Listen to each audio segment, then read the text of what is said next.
Olá a todos, vamos para mais uma aula. Dessa vez, continuando a anterior, vamos tratar dos dicionários em Python, certo? Bom, vamos lá. Vamos imaginar o seguinte problema, por assim dizer. Eu estou observando pássaros e eu quero contar quantos pássaros de cada tipo eu tenho. Eu tenho aqui esses pássaros, tá? Os tipos deles. E aqui eu estou contando quantos tem de cada um. Eu poderia fazer uma lista que tem o tipo do pássaro, e depois outra lista que tem quantos pássaros é de cada tipo. Como que eu vou associar uma com a outra? Pela ordem, né? O primeiro da lista um vai ser correspondente ao primeiro da lista 2.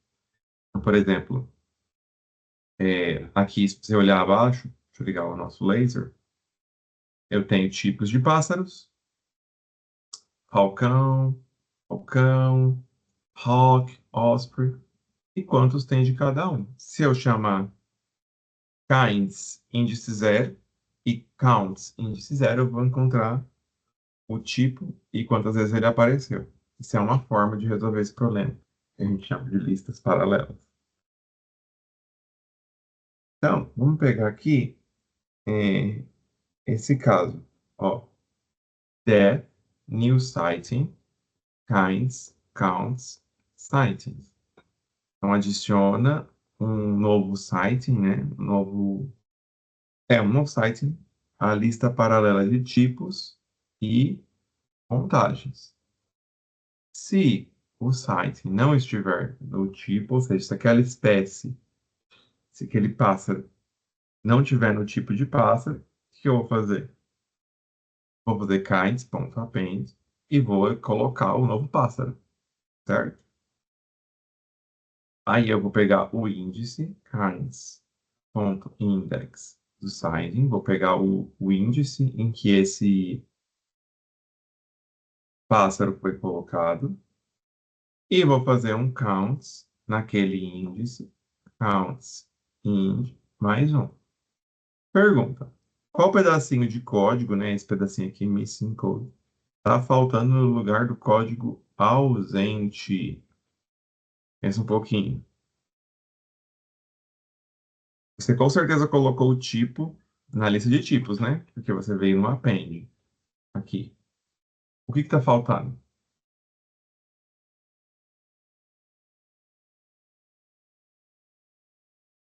Pensou aí? Respondeu? Bom, seguinte, para você poder somar um na contagem, né? Isso é feito no final. Você tem que ter certeza que tem aquele índice, né? E como você vai saber se tem aquele índice? Tem que dar um append zero. Porque se a espécie não estava no tipo, então vai ser criado um- uma nova posição, consequentemente, valor no vetor tipos, né? Na lista tipos, e aí você tem que colocar também um append zero no counts.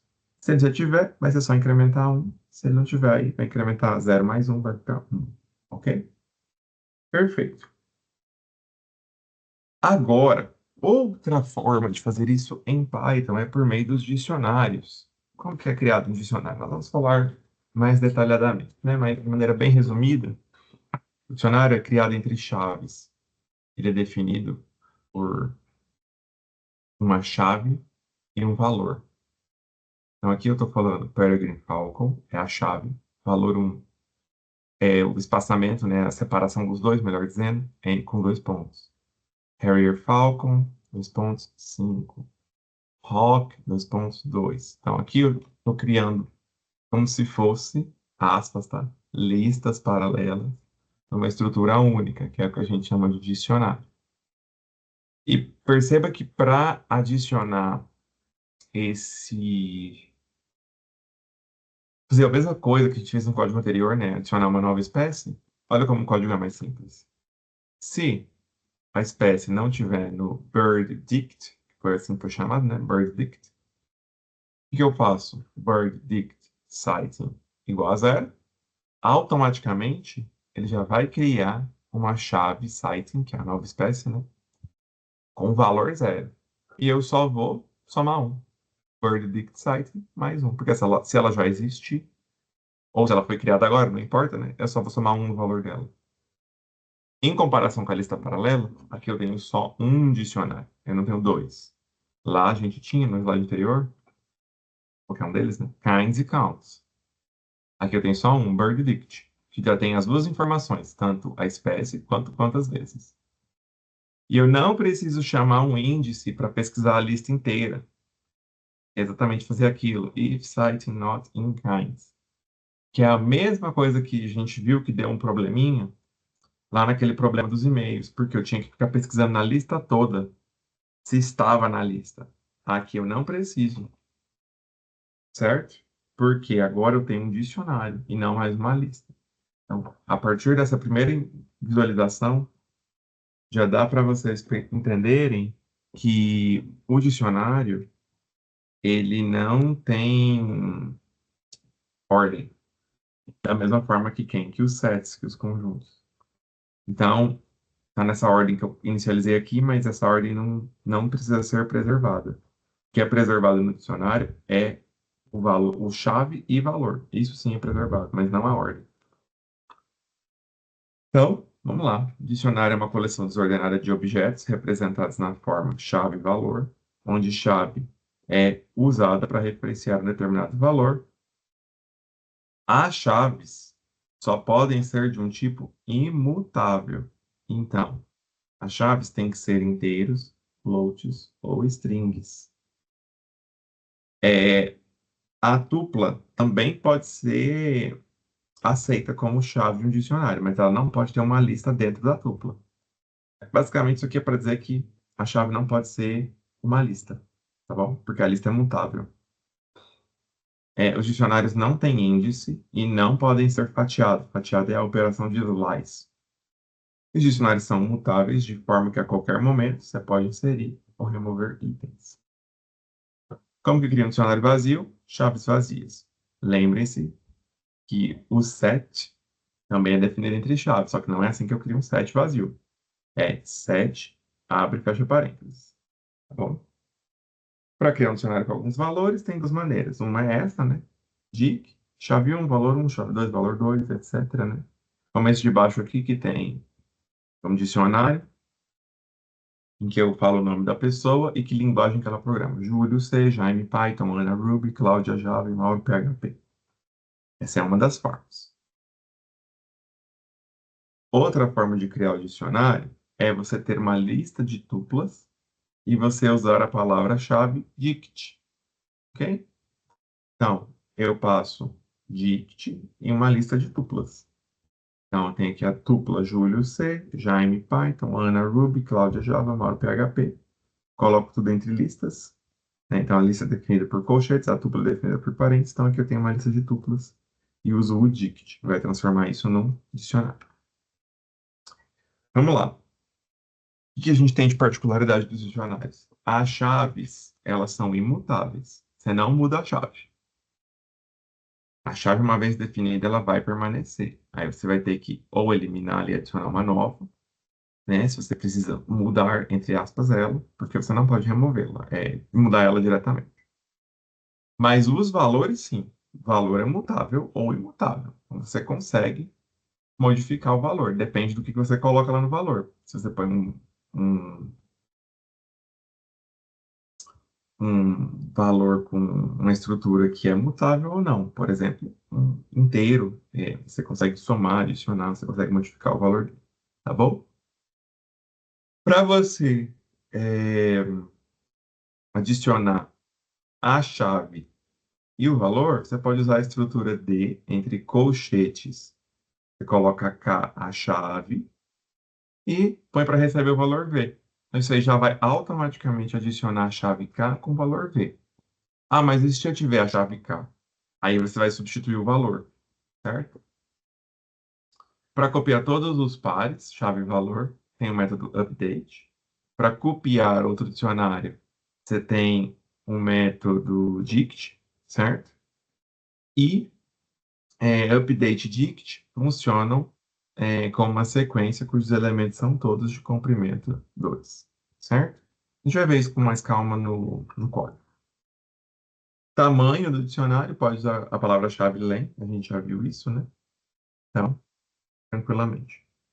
Bom, aqui a gente tem, por exemplo, ó, A é um dicionário AAA10, BBB 20 e CCC 30. E B é um dicionário DDD 40, EEE 50, DDD 60. Percebam que nesse dicionário aqui, eu tenho duas chaves iguais, né? Eu tenho a chave DDD e aqui eu também tenho a chave DDD, ok? Bom, aqui eu vou fazer A.update B e print A. Então, o A vai ser atualizado por meio do dicionário B. O que vai acontecer aqui? O meu dicionário, que era antes A, tinha três chaves, agora vai passar a ter seis. Ele vai ganhar, digamos assim, né? Vai ser mesclado com o dicionário B. Então, aqui eu tenho o meu dicionário mesclado. Tem um detalhezinho aqui que depois eu vou falar para vocês quando a gente estiver falando no código. Olha só. Para você inserir um item no dicionário, basta declarar o valor, colocar entre colchetes e a nova chave e atribuir o valor a ela. É o que eu já falei no slide anterior. Esse é um dicionário de país capital. Portugal, Lisboa, Espanha, Madrid, Itália, Roma. Então, se você mandar printar o dicionário, está aqui o dicionário.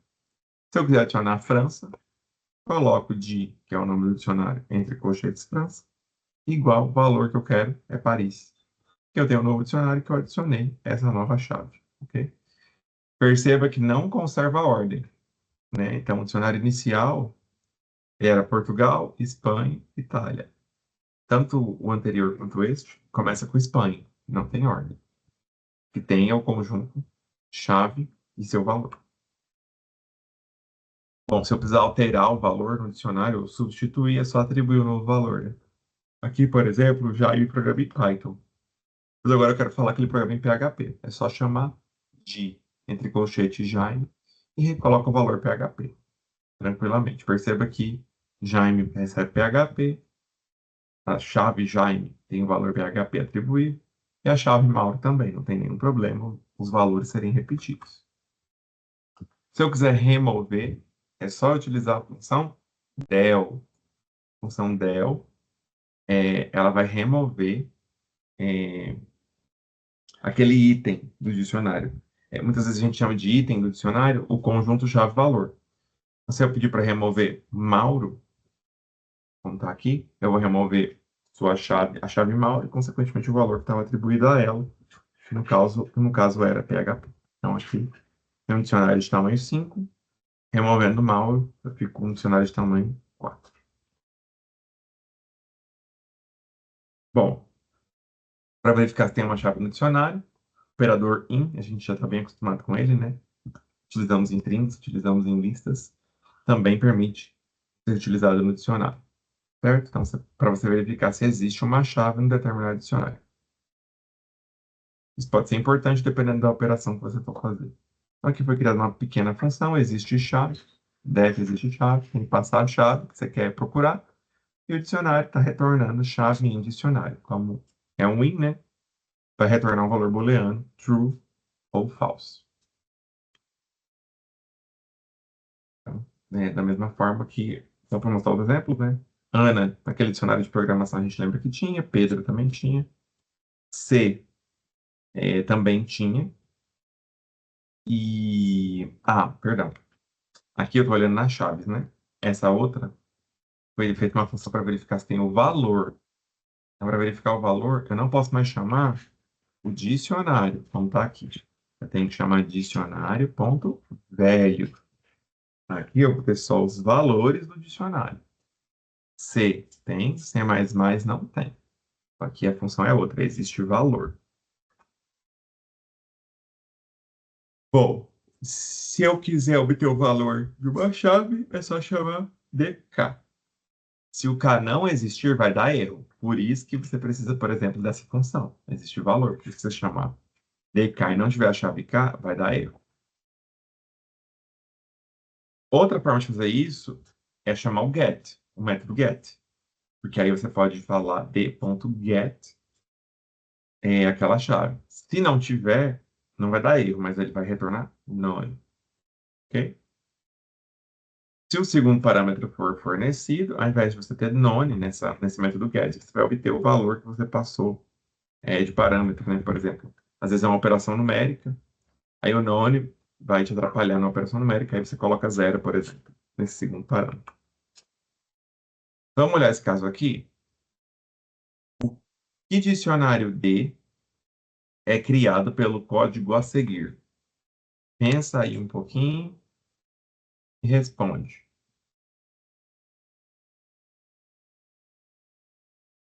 Vamos lá?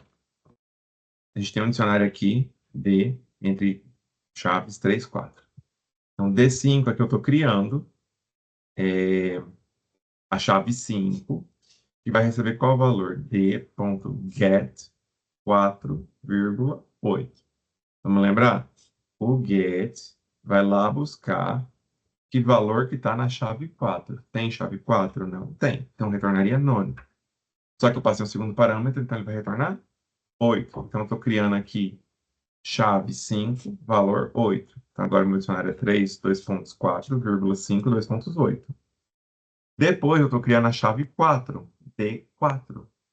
E eu estou atribuindo o valor a ela D.get 3, 9. Que valor que eu tenho de chave 3 no dicionário? Existe? Existe. Eu tenho o valor 4. Então, aqui vai retornar 4. D4, 4. Qual que é o meu dicionário? 3, 4, 5, 8, 4, 4. Letra B. Tá bom? Posso passar na prova, né? Acho que posso. Mais um aí para você fazer. Esse eu não vou fazer aqui no vídeo, não. Vou fazer para vocês fazerem aí estudando. Mesmo raciocínio do anterior. Pensa aí e responde qual que vai ser o dicionário que vai ser criado nesse código. Bom, aqui mais uma pergunta teórica, né? Qual das seguintes diferenças é real, né? Existe entre as listas e os dicionários? Vamos lá? Os elementos da lista não são mutáveis. Isso é verdade? Não, eles são mutáveis. Isso aqui já está falso. Mas os valores do dicionário são mutáveis. São mesmo. Ou imutáveis, depende do que você coloca no valor. Atribuir a um índice que não existe em uma lista é um erro. Mas atribuir um valor a uma chave que não existe em um dicionário não é. Isso é verdade. A gente fez isso, né? Várias vezes. DK igual a um determinado valor. Você cria a chave e coloca o valor nela. Uma lista pode conter um dicionário como um de seus elementos, mas um dicionário não pode conter uma lista como um de seus valores. Isso é falso. Por que que é falso? Porque o que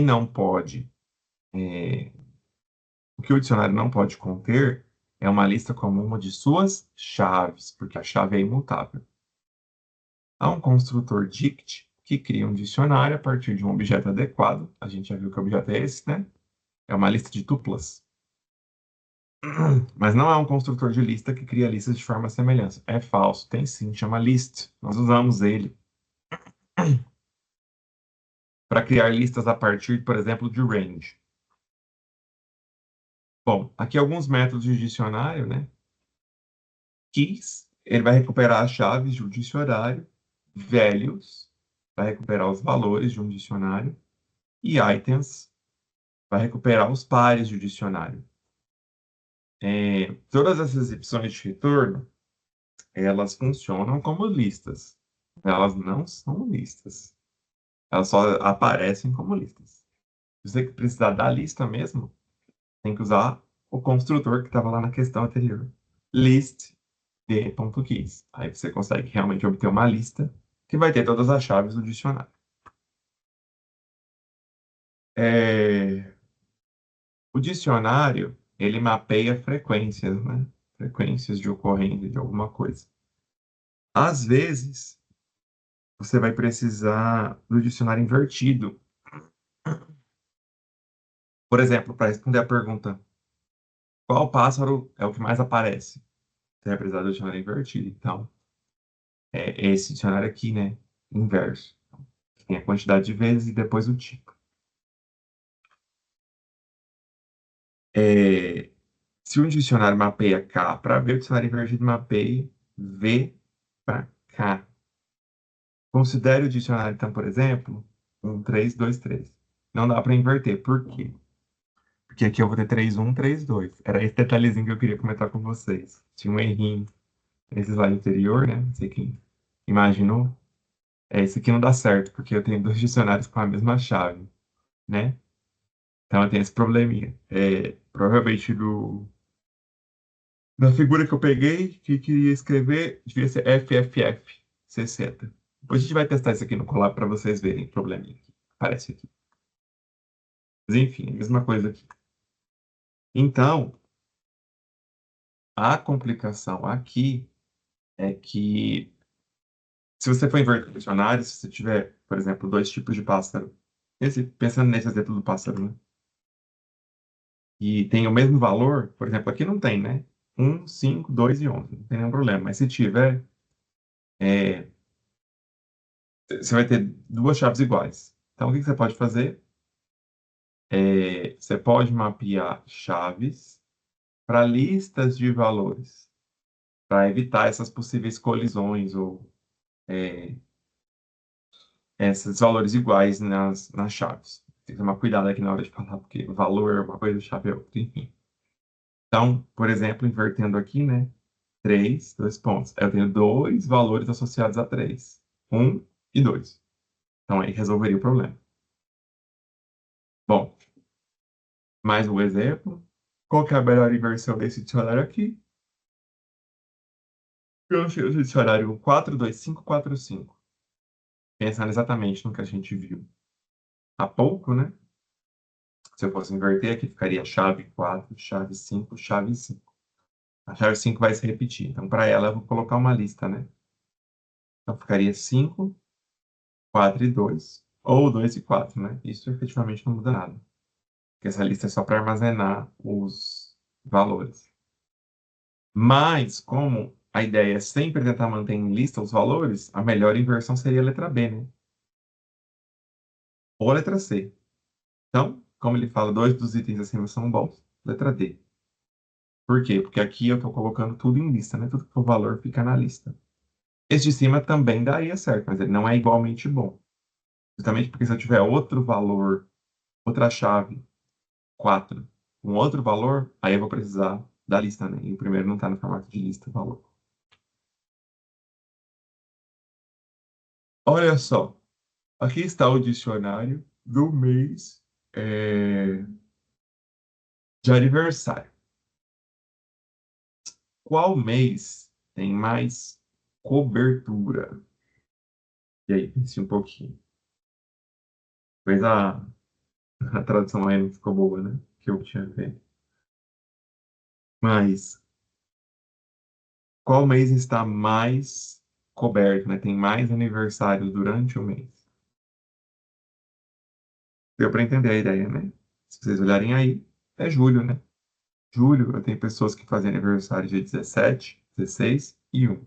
Em dezembro, eu tenho três pessoas que fazem apenas no dia 24. Então, julho seria, né? O mês que eu tenho mais aniversários. Então, aqui perceba que eu usei um dicionário de dicionário, certo? Para poder é, fazer essa sintaxe aqui, ok? E agora? E esse? Bom, esse aqui seria igual, né? Eu tenho aqui os meses de dezembro e julho, dia 24, dia 23, dia 17, dia 16.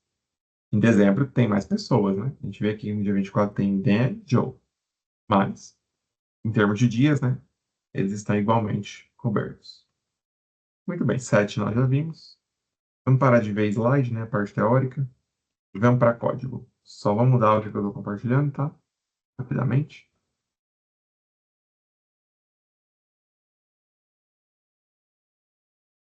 É a mesma aula da anterior, né? O mesmo, desculpa, falei corretamente, né? É o mesmo arquivo da aula anterior, mesmo collab de dicionários e sets. Vamos lá, então. Pá, foi, foi. Perdoem aí a lentidão. Vocês dão uma travadinha, colar.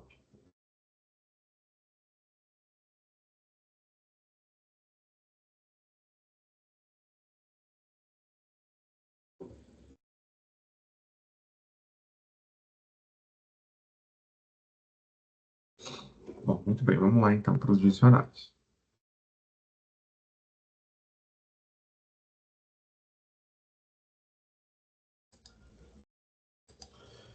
Bom, então a gente já falou disso, né? Dicionário armazena um grupo de elementos chamado de chave-valor.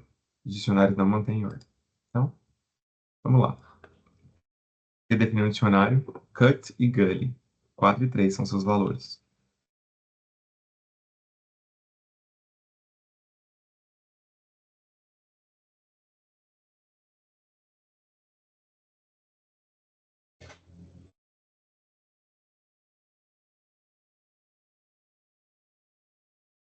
Perfeito, cut e gully. Aqui, dicionários têm chaves únicas. Vamos ver o que acontece aqui? Ah lá, ficou só uma chave. No caso, a última que eu atribuí. Porque não vai permitir eu colocar duas chaves iguais. As chaves são imutáveis, não podem ser listas. Nós já falamos disso, né? Então, esse próximo aqui eu vou mostrar para vocês verem.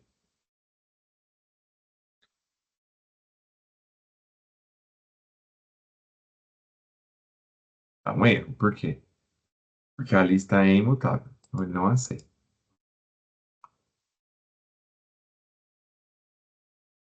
Len, nós já vimos, dá a quantidade de pares, né? No caso aqui são dois. Se eu pedir para print dcut e dgully, vai me mostrar os valores que está em cada uma das chaves. Posso fazer isso também, né? Se cut estiver no dicionário, print dcut. Se storm estiver no dicionário, print storm. Aqui não vai dar erro, porque se eu tivesse feito print de storm, o que aconteceria aqui? Tem um erro, né? Que não existe da storm. Aliás, peço perdão porque eu coloquei sem as aspas. De forma, deu erro. Storm, porque não existe essa chave. Então, pus esse if, né? Isso nós vimos lá no slide. Como que eu faço isso? De outra forma, sem usar o if, usando o método get, né? Então, print d.getCut, d.getStorm, d.getStorm e passando o parâmetro. Então, 4 tem o valor 4 no dicionário, né? Associado a cut. Storm não tem, então ele retornou none. Quando você passa o segundo parâmetro, ao invés de retornar none, retorna o parâmetro que você passou. No caso aqui eu passei, não existe. Retorno não existe. Muito bem, criando um dicionário. Então, aqui eu estou criando um dicionário vazio. Inicializei ele aqui. E aqui eu estou colocando os valores nesse dicionário. Coloquei gully igual a 1. Está lá meu dicionário, gully 1. Se eu fizer d cut igual a 1, aí meu dicionário vai aumentar de tamanho, né? Tá lá, gully 1, cut 1. Aqui eu estou só alterando o valor de cut. Mas vai passar a valer 4. Posso operar também incrementalmente, né? Somar 1, somar 1 de novo. Ele vai valer 3. Posso criar outra chave, Apple. Agora o dicionário é tamanho 3. O que vai acontecer se eu fizer um sum de? Não dá certo. Por quê? Porque ele está tentando somar inteiro com string. Eu posso somar os valores. Aí dá certo. Olha lá, somou todos os valores que estavam no dicionário. Certo? Eu posso imprimir também os items. Aqui ele mostra a exibição desses itens, certo? Como se fosse uma lista. Mas lembrem, não é uma lista. Se eu precisar da lista, eu tenho que usar o list. Da mesma forma com os keys. Olha lá. E da mesma forma com os values. Gemini já fez aqui para mim, né? Olha lá. Não é uma lista. Ele só me mostra como lista. Se eu precisar da lista explícita, eu uso a palavra-chave list. Posso também printar assim, né? Item a item. Olha lá. Valor a valor, né? Na verdade. Aqui eu tenho todos os valores que estão dentro do dicionário. Como que eu faço o loop no dicionário? Bom, é da mesma forma que a gente fez nas outras estruturas, né? Para o word em D, aqui eu tenho um dicionário D, com essas palavras, né? Cut, Gully, Storm, Brook. Print. Uma chave é e a palavra. Perdão, faltou selecionar esse desenho. E se eu quiser imprimir, na verdade, o valor? Aí eu chamo valor. Chamo de Word. Pronto. Então, os dois aí funcionando. E assim eu consigo tranquilamente acessar tanto a chave quanto o valor. Certo? Muito bem. Isso aqui é só para demonstrar aquilo que a gente já viu, né? Se você usar list range, você vai criar uma lista o que está lá dentro, né? Do parâmetro que você passar para a palavra-chave list. Bom, aqui, vou chamar de keys. Eu vou pegar aquele dicionário anterior, né? O D. Tem as chaves aqui. Cut, Gully, Storm, Brook. E se eu fizer um dkeys.sort? Não funciona. Por quê? Eu não consigo fazer ordenação é, de um dicionário, certo? Desse dicionário de chaves. E se eu fizer um d.value? Aqui nós já vimos. Me aparenta como lista os valores que estão nesse dicionário. O caso aqui é 4, 3, 2 e 2. E o dvalues.append? Não vai, porque não é lista. Eu não consigo fazer. Porque ele só aparenta ser uma lista, mas ele não é. Agora, se eu transformar em lista, aqui sim. Aqui eu tenho uma lista. Aqui eu consigo fazer sort. Print. Coloquei em ordem alfabética. Mesma coisa para os valores. Vamos ver os valores. Posso fazer sort. Por fim, printado. Então, consigo ordenar, mas eu preciso transformar em listas primeiro, né? Bom, aqui eu vou fazer o keys.sort e vou imprimir. Para uma chave nas chaves, para uma palavra nas chaves, perdão, chave, tem valor. Então, aqui eu já estou mostrando a chave e o valor que ela tem. Chave e o valor que ela tem. Perceba que aqui eu dei keys.sort, certo? Então, eu ordenei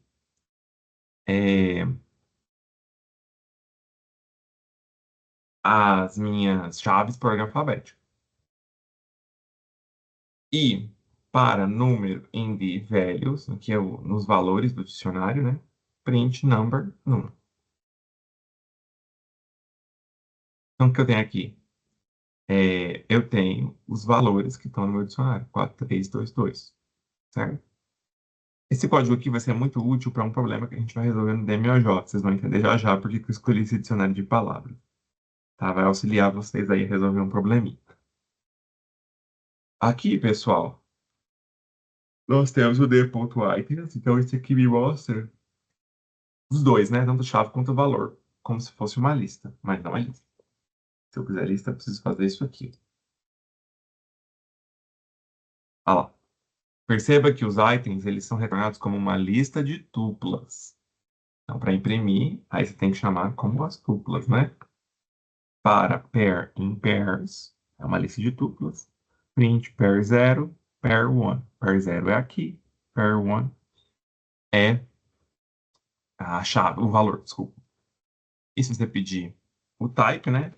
Já sabe disso. É uma tupla. Ok?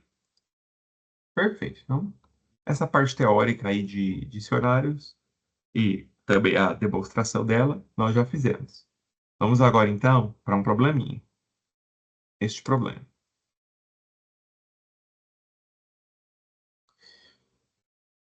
Palavras comuns.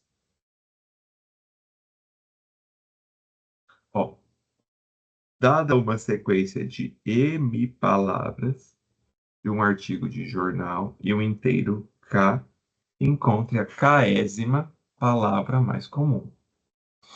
ou palavras mais comuns. A entrada vai consistir de um inteiro seguido por n conjuntos de dados. Cada conjunto de dados começa com uma linha que contém n e k, seguido pelas m linhas, contendo cada uma palavra de até 20 letras minúsculas. Não vai ter mais que 1000 palavras por conjunto de dados. O que ele quer na saída? Para cada conjunto de dados de entrada, determine a késima palavra mais comum. Para ser preciso, uma palavra W é a késima mais comum se existirem exatamente K menos 1 palavras distintas ocorrem com frequência, com mais frequência do que W no conjunto de dados. Observe que W pode ser definido de forma múltipla, ou seja, tem empate, ou pode não existir, ou seja, não tem késima palavra mais comum. Para cada conjunto de dados, imprima uma linha de título indicando K, usando notação ordinal, primeiro, segundo, terceiro, em inglês, né, gente? Então, first, second. Seguido por uma série de linhas que fornecem todos os valores possíveis para a késima palavra mais comum. Uma linha em branco deve seguir a última palavra para cada conjunto de dados. Vamos ver o exemplo, vai ficar mais fácil. Ó, 3 conjuntos de dados. Então, aqui eu vou ter 7 palavras, eu quero a segunda mais comum. Aqui eu tenho the,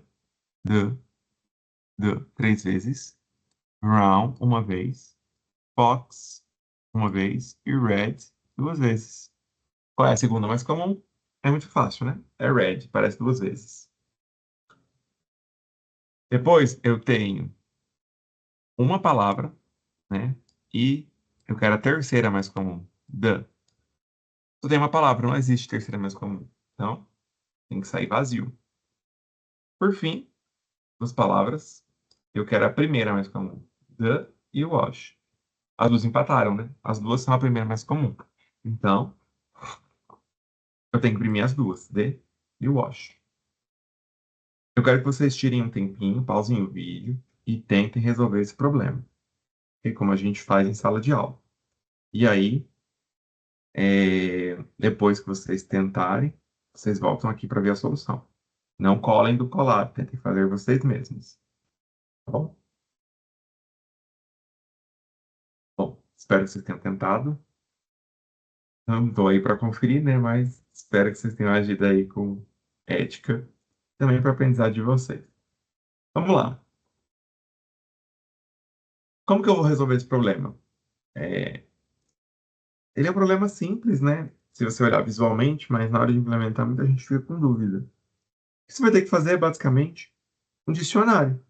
Um dicionário que vai ter palavra e que vai ter valor.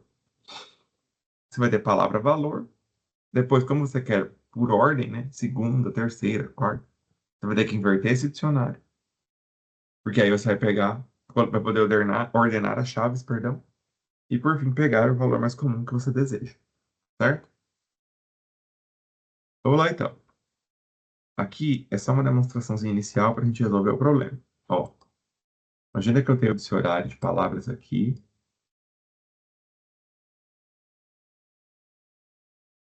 Storm, cut e magma. Todos com valor 1. E aqui a palavra que, por exemplo, o usuário digitou é cut. Cut já está no dicionário. Se a palavra não estiver no dicionário, o que eu faço? É valor 1. Se é uma nova palavra, vai ter valor 1. Apareceu uma vez, né? Se não, é só somar 1 na palavra. Certo? E isso aqui eu só estou demonstrando para vocês pensarem que nós vamos usar isso aqui no código. Como a gente já viu, é fácil você buscar uma chave para um determinado valor no dicionário. Bom, para resolver, você vai precisar fazer um dicionário invertido. Nós já falamos disso, né? Então, aqui eu tenho esse dicionário, tem as palavras e os seus valores. E, na verdade, eu preciso desse dicionário. É o invertido. Como que eu vou fazer isso? Vou criar uma função. Dicionário invertido. O que que eu faço? Inicializo esse invertido com vazio, dicionário vazio, inverted.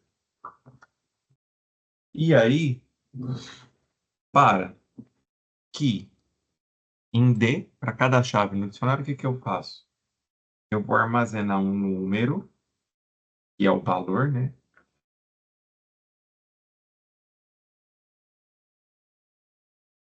Eu vou deixar mais mnemônico, né?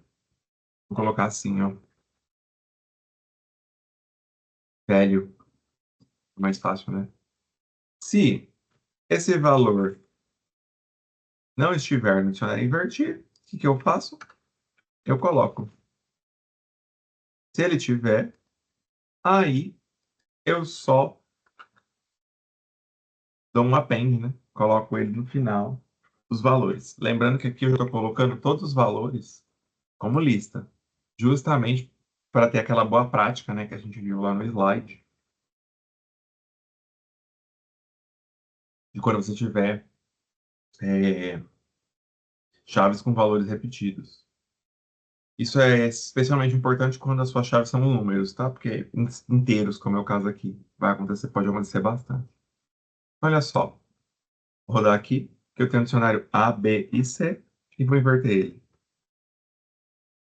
Opa, orientação, acho que seja isso, né?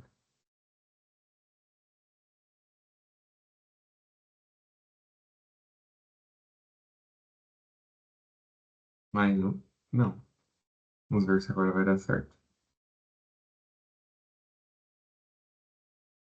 É, quando a hidratação assim, a gente vai ter que dar uma organização total aqui.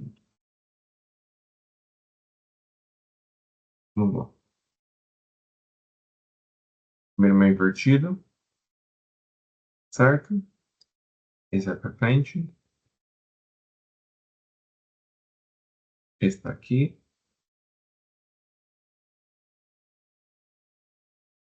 Ok. Então essa está aqui também.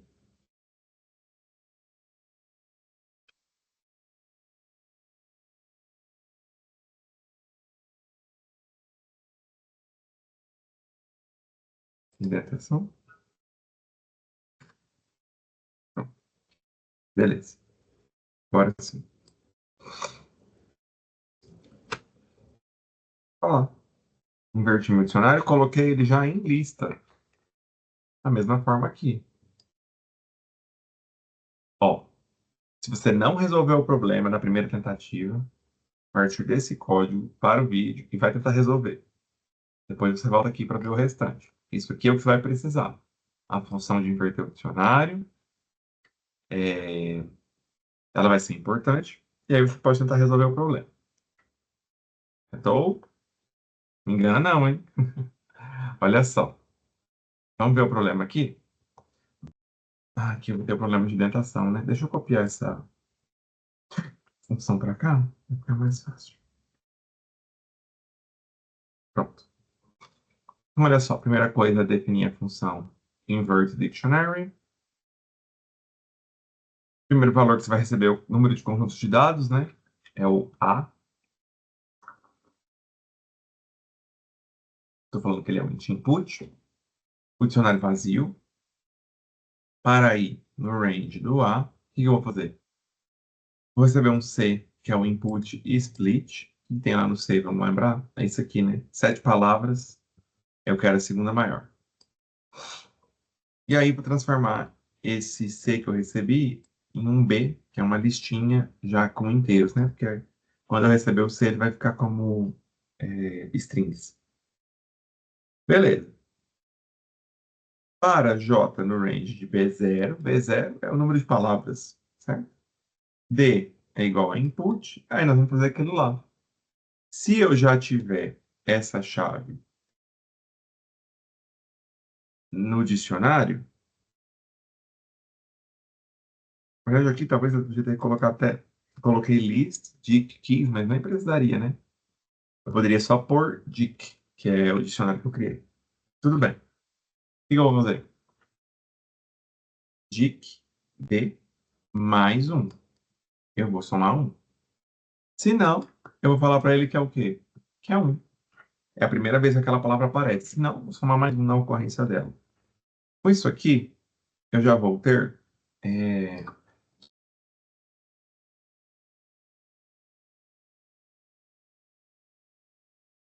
feito o meu dicionário todo.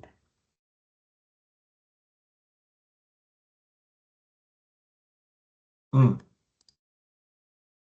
como isso aqui está no range A, esse inverso no dicionário tem que estar no mesmo, na mesma indentação do for, né? Senão vai ficar errado. Tudo isso aqui está dentro. Então, olha só. Uma vez que eu fiz isso, o que que eu vou fazer? Eu vou inverter o dicionário e eu vou pegar a ordenação dessas chaves, né? Invertidas. Eu vou fazer um sorted, invert dictionary e reverse igual a true. Eu vou fazer reverse porque eu vou querer na ordem. é, Caramba, esqueci agora. Eu acho que ele deixa na ordem crescente, né? Naturalmente. Aí o reverse quer dizer que é na ordem decrescente. Isso mesmo. E eu quero na decrescente porque, por exemplo, a primeira palavra vai ser a primeira da lista, né? Dessa listinha, porque ela vai ser a maior. E assim sucessivamente. Então, isso aqui já me resolve o problema, certo? Como meu dicionário já vai estar invertido lá com as listinhas. Aqui eu vou ter as minhas chaves invertidas já ordenadas, né? Sort. E eu vou colocar isso aqui também na mesma indentação.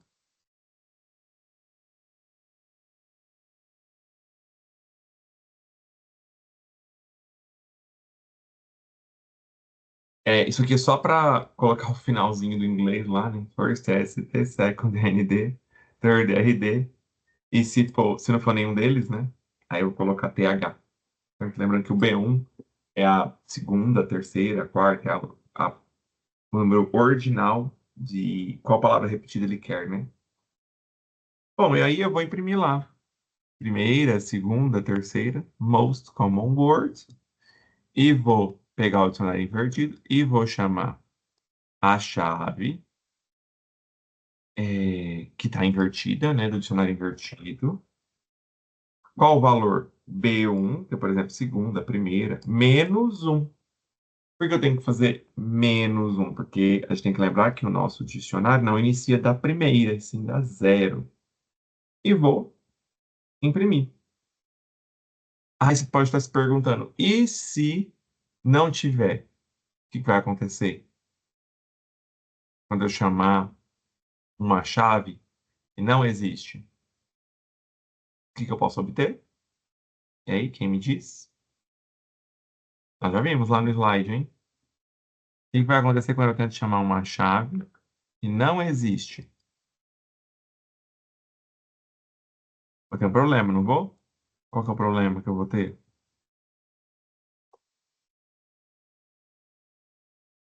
Quem se lembra?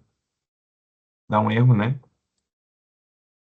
Então aí, como vai dar esse erro, pode acontecer, né?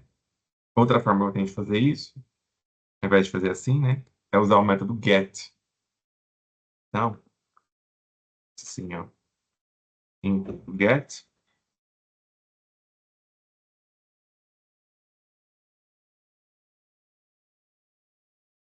tô com uma linha de quê? Ah, esse colchete aqui tá sobrando, né? Pronto. Aqui eu consigo chamar. Sem dar erro, né? Vai retornar none se não tiver. Esse código aqui vai resolver seu problema lá no DMOJ. Depois você testa. Bom, para finalizar, eu vou mostrar para vocês algumas outras formas de fazer essa mesma inversão de dicionário. Não tem no livro, tá? Então, fica aí para vocês. Existe uma funçãozinha, função map, que ela é muito interessante. Essa função map vai fazer a mesma coisa. Olha só. Eu defini uma função aqui, minha função, que está retornando só o tamanho. Poderia ser qualquer coisa aqui, tá? Que é só tamanho. Se eu já x igual a map, minha função, e passar valores, né? Apple, banana e cherry, que eu passei uma tupla, né? Uma tupla com três valores. E der um print x, o que que ele vai fazer? Ele vai mapear a minha função para todos os valores. Olhem só que interessante. Cria uma lista, é, x. Que, na verdade, eu transformei ela em lista aqui embaixo, né? Aqui ela não era uma lista, mas é um mapa, né? Um objeto mapa. Aqui eu imprimi uma lista que mapeou a minha função para todos aqueles valores. Então, perceba que Apple tem tamanho 5, banana tem tamanho 6 e cherry tem tamanho 6 também. Então, isso aqui é uma mão na roda quando você tem uma função e precisa transformar algumas chaves, né, para um dicionário. Que, por exemplo, eu poderia fazer da seguinte forma: y igual a dict. O Gemini já vai fazer para mim, né? Olha lá. Pá, ele não deu certo, não. Não é sempre que ele funciona. Eu usei outra forma. Tá bom.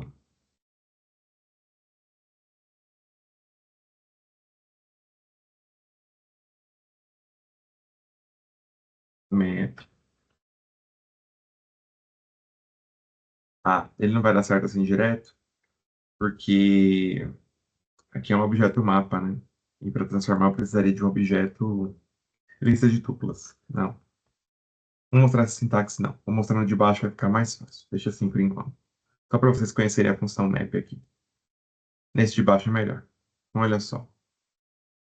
Imagina que eu tenho um dicionário inicial, que é 101, 201 e 101.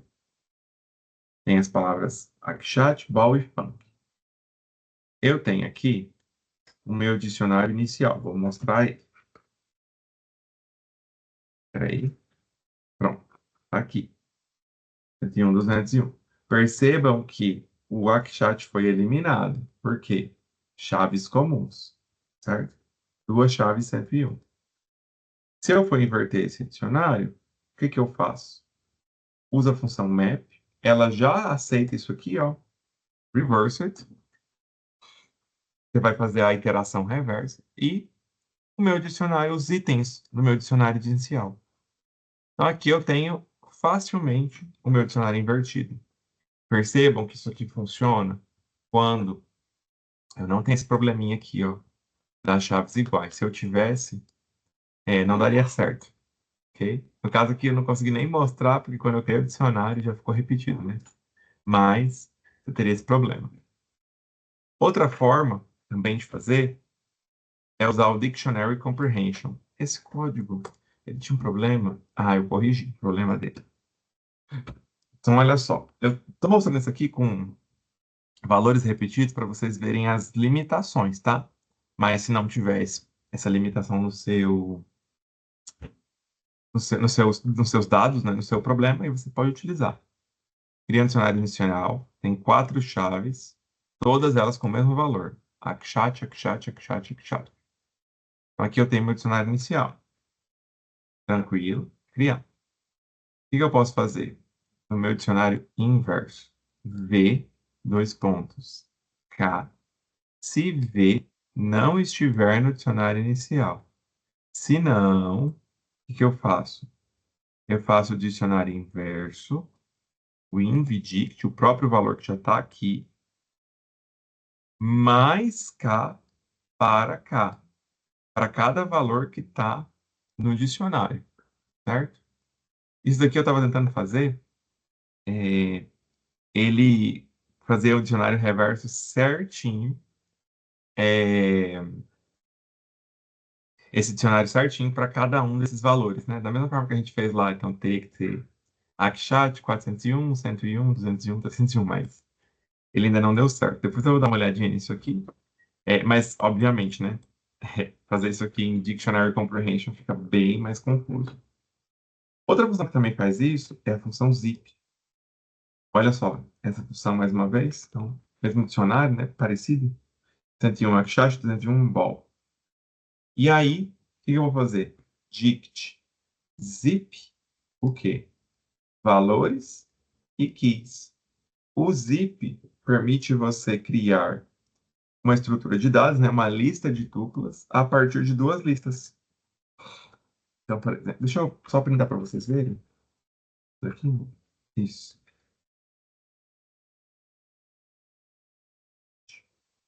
Olha só.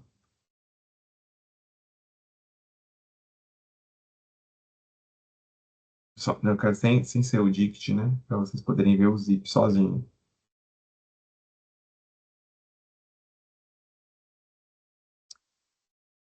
Ele não mostra. Ele fala que é um zip object. Deixa eu ver se eu consigo mostrar como lista. E vai dar para ver um pouquinho melhor.